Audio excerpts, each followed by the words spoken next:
بله آبجی. شهزاد شماها کجایین؟ از که یه درم بهتون زنگ میزنم هیچ کدوم جواب نمیدید. راستش تلفن خونه خرابه. منم الان شرکتم. شرکتی؟ این موقع؟ الان که دیر وقته. برای چی تا الان موندی؟ راستش دلم نمیخواست برم خونه. شهزاد چی شده؟ چرا صدات انقدر ناراحت به نظر میاد؟ اتفاقی افتاده؟ همه چی خوبه؟ نمیدونم که خوبه یا بد، ولی کار خوبی کردید زنگ زدید. میخواستم باهاتون حرف بزنم و مشورت کنم. بگو در مورد چی میخوای حرف بزنی؟ الینا رفتاراش خیلی عجیب شده. نمیدونم باید باش چی کار کنم.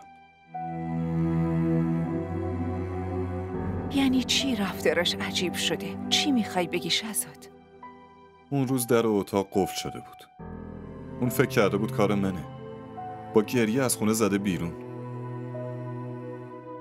چی؟ تو الان داری اینا رو به من میگی؟ چند روز بعد گوشیش گم شد. تلفن خونه هم خراب شد. بازم فکر کرد که کار من بوده. اما تو چرا باید این کارو بکنی؟ اون چرا باید بهت شک کنه؟ آبجی نمیدونم چرا اینجوری فکر میکنه. هر مسئله میشه حرف علیو میزنه که این کارو میکرد و اون کارو میکرد و اینجوری بود. اون فکر میکنه منم مثل علیم. متوجه شدم چرا این کارو میکنه. شهزاد اون احساس ناامنی داره. چجور ناامنی؟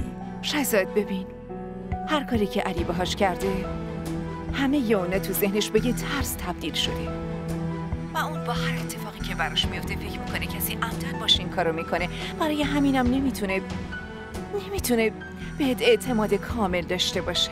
آبجی شما بگید من چی کار کنم که اون بهم اعتماد کنه و بدون من همچین آدمی نیستم.